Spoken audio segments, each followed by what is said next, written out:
We saw one article the other day. Uh, the Ugandan player, right? Olympic Yeah, athlete, yeah. yeah.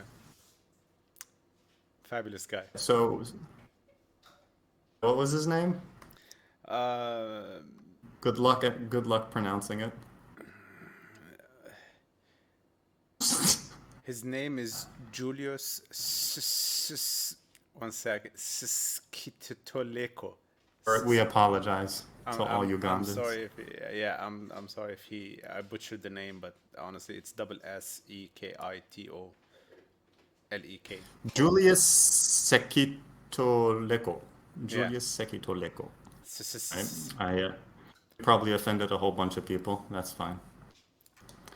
That's fine. Anyway, this dude got to the Olympics. He was going to compete in weightlifting, and he just straight up ran away. He's like, I ain't going back to Uganda, bro. 20-year-old Julius arrived at Entebbe International Airport just after 8 a.m. Hmm.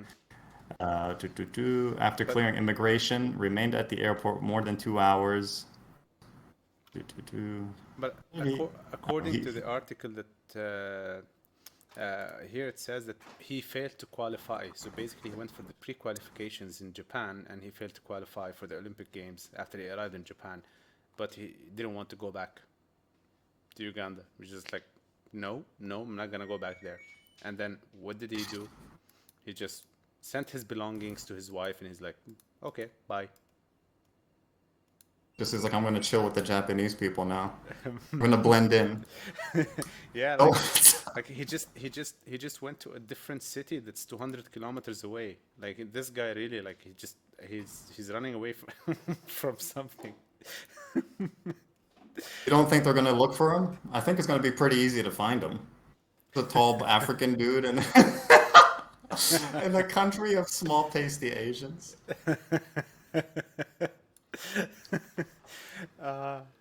I mean, he could blend in. You don't know. You True. don't. There Shusmo, could be a lot of you don't remember. there could wherever he went to, there could be a lot of Ugandans walking around the streets. Yeah, I mean the area he went to. It's called Nagoya. Nagoya. I've never been to Japan. I always wanted to. So he's living the dream. Yeah.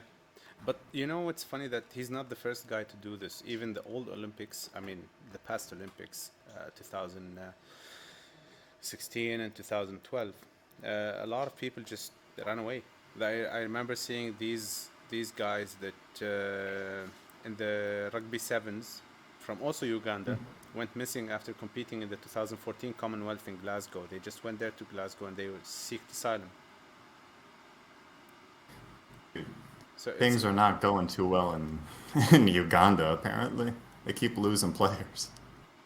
I mean, it's due to the uh, like the talents. There are talented people, but the finances are not the same as other countries in regards of support. I mean, but yeah, true. Like in all seriousness, this happens a lot, and like for obvious reasons, Yeah, people that are coming from these countries, it's not a good place, man. yeah. It's Like, look at the French team that won the World Cup. Most of them are Africans. It's. I mean, of course, they're not the same case. They didn't run away, but they were born there. But I mean, the choice for them to play for their actual country or France, they chose France. It's easier. Like a lot of Algerian players and so on, like Benzema and so on. He's Algerian. He plays for France. It's the support is, and you get fame faster there. You know, in the end, this is their job. If he doesn't do this, he doesn't get famous. He doesn't get money, and he just I mean, yeah. I don't think these people running away in the Olympics care about getting famous. I think they just don't want to go back to whatever country they came from.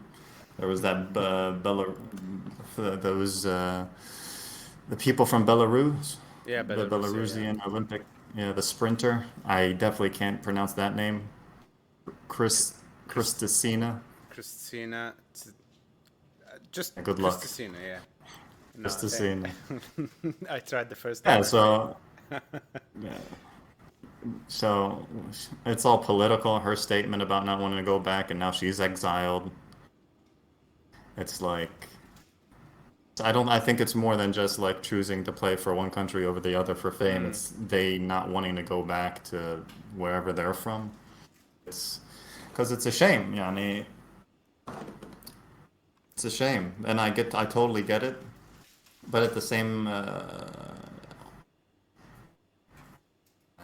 in the same situation, same regard, the people who come from these countries and actually stick around to like prove themselves, like what happened in the Philippines winning the gold, that Syrian guy who won the bronze in weightlifting, Yeah. and his story was like real heartbreaking.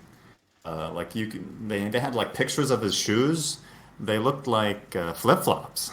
Like he was Yeah, yeah. like his country It's couldn't even give him enough money to sponsor him to get a new pair of shoes. uh, Yeah. this is what I was talking about. The financial support is what's making a lot of people run away. Like, remember the Tunisian swimmer that got the gold medal? He was 18 years old, and you know who was there, and from the Tunisian fans or whatever, only his coach. No one else went. And when he went on the podium to get the gold medal, they didn't even give him.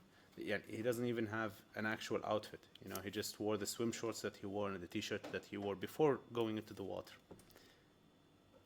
And he won a gold medal. So it's the support, the money, the finances are the problem, and a lot of people seek other options for that.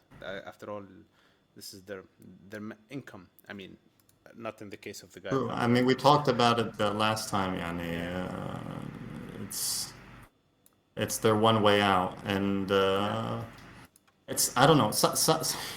I was also reading an article the other day that these Olympics, like we were talking about what these people do all year and if they practice all year. So I was reading an yeah. article and I saw like this mini documentary talking about at least Olympians in the United States. What do they do all year? How do they survive? Where do they get their money? Turns out most of them just work everyday jobs, whether it's like delivering for Grubhub, which is like the American version of Talabat or Zomato, Hmm. work at like fast food restaurants, just everyday jobs just to get by, and in their off time They they practice. Yeah, practice. And the money they get, the U.S. at least, they said that there's no sponsorship from the government. Like they only get money as long as they win a medal. And the more niche sports is, the less money they get. So people like we're talking about, what's so niche? What's like a not very well followed sport? Let's just say javelin um, throwing for example, I yeah. guess. Or the Yeah, so they discipline. wouldn't be making the same amount as like swimmers or Yeah, yeah. equestrians or anything like that.